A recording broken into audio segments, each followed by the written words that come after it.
Hey guys, Grayson here with Digi-Academy today to show off my first place Alphamon deck profile from Gencon.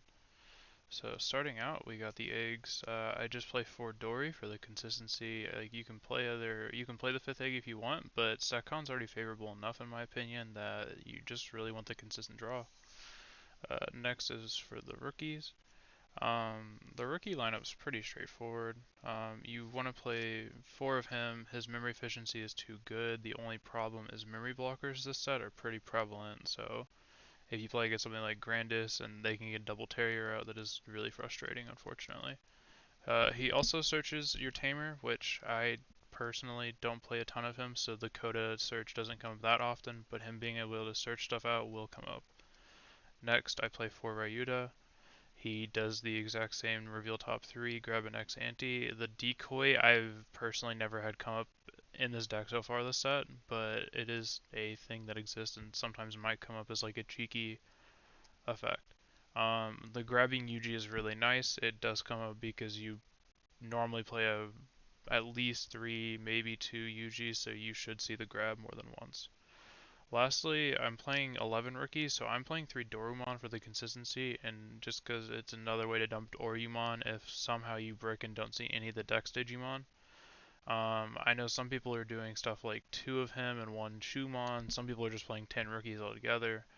I personally think the consistency from playing 3 or from 11 rookies is just better. Next for the level 4s, they're also pretty straightforward. Nothing really spicy in the beginning levels. Um, just 4 Daruga. Card's really good. It gives you a buff as an inheritable. It's how you set up your Cool Boy engine. It's really nice because there's the occasional it might come up where you have it as a blocker. It came up for me at Gen Con where I was playing its back end finals for the day, and I played against Wargray X, and I had to pass turn on a suspended or you can mode without retail blocker, and I passed turn on this blocker, and she couldn't swing for the last swing without clearing it. So luckily we clutched it out because of the blocker. This card's just ridiculous. It's a 4 of always, Dexter Ugamon, just it lets you dump cards, lets you gain memory, it gives you blocker retail as long as it's over a Darugamon, so then you get Cool Boy triggers, you get draw engine. It really is what makes the deck, honestly. Lastly, I play 1 Grumblemon. It comes up, it stole me probably 5 games over the event. It's nice to have. Since you can play or you can mode can let you play UGs and just get so much memory efficiency. You might as well play Grumblemon because sometimes you'll get that extra 3, 4 memory even, and just have the memory just to go into the hybrid for game. For level 5s, I think these are always just going to be a 4 of an auto include until it might get hit. It did in JP, so he may for us in BT10, but Doru Gray is just always going to be a 4 of in this deck until he gets hit. He gives you security +1, which is really good. He lets you attach more sources to have extra effects. He lets you gain memory off the Dorumon rookie, which is insanely really powerful, like just so powerful. The ability to attach another one if you have one in initial stack and have a 1 cost level 5 is just so ridiculous in this game. And especially this set, like the ability to turbo him out turn 2 I've had hands where I go into a Ryukin mode on turn 2 sometimes just because of how memory efficient you can be with the Dex line plus him. 3 Dex Doru Gray. Card's just really good. He pops the memory blockers, which comes up a good amount.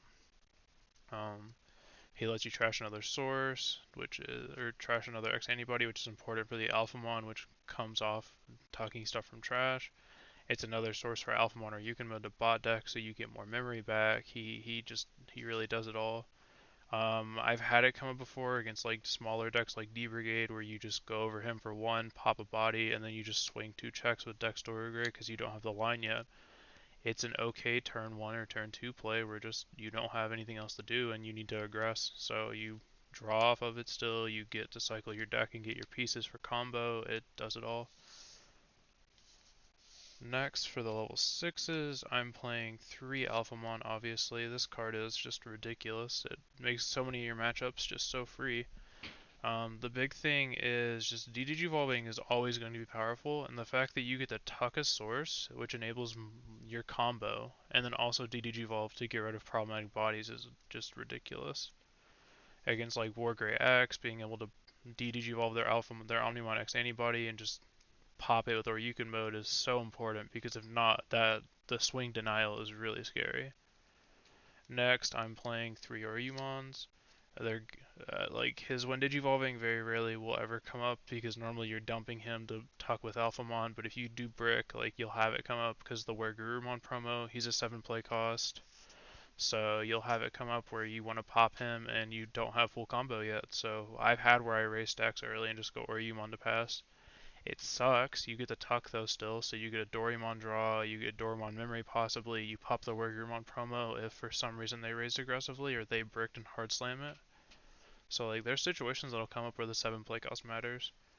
But normally you're just gonna dump it, draw cards off the Dorimon that let you dump and draw 2, or you're just gonna dump it off Dex or the Dex Dorugray.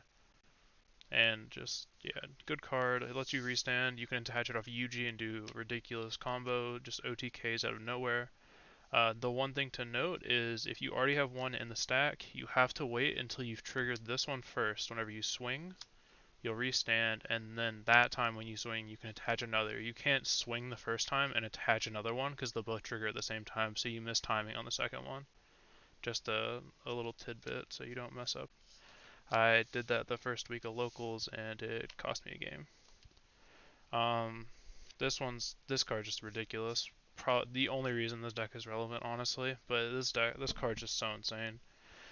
Um, yeah, if you have an Oryumon under it, he Digi-Evolves for 3 over Alphamon, which is good enough on its own, but the fact it also pops somebody, and then it's a 16k, so it's one of the bigger level 7s, and for every, you can put up to 7 sources at the bottom of your deck, so you stop yourself from decking out, which on its own is just like why I don't understand why you can do this, but you can prevent yourself from decking out with it. You gain memory off of it, which is also really good. And in like Setcon matchups, I've had where I use Dorugray to attach the Oryumon, and then I'll use Alphamon to attach another Oryuken mode that got popped already. So then you can loop your Oryuken modes by bot decking the other one with Oryuken. So then you never run out of line, and you always have Oryukens to prevent deck out. So you can really get away with a lot just because of this card. And just the memory gain is insane. He still counts as an Alphamon, so you still get Oryumon restand. So he's how you do your main combo. He's a retail blocker normally the turn you go off, and then if you play stuff like Breath or Congo, you can make it to where he cannot be interacted with for a turn. So then it's like you can put them at 0 security, pass turn on an uninteractable body, and they have 1 turn to kill you or else they lose. And normally he's a 16k retail blocker, so you still have a blocker they have to deal with too. He's a really good card. Next is Tamers. So I'm playing 4 Cool Boy.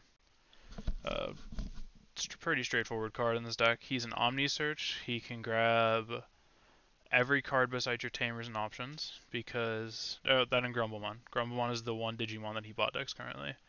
Because he grabs the next antibody, he enables your Dex engine to give you ridiculous memory gain. So going into Dex Daruga over Darugamon gains you 2 memory if you just have 1 Cool Boy.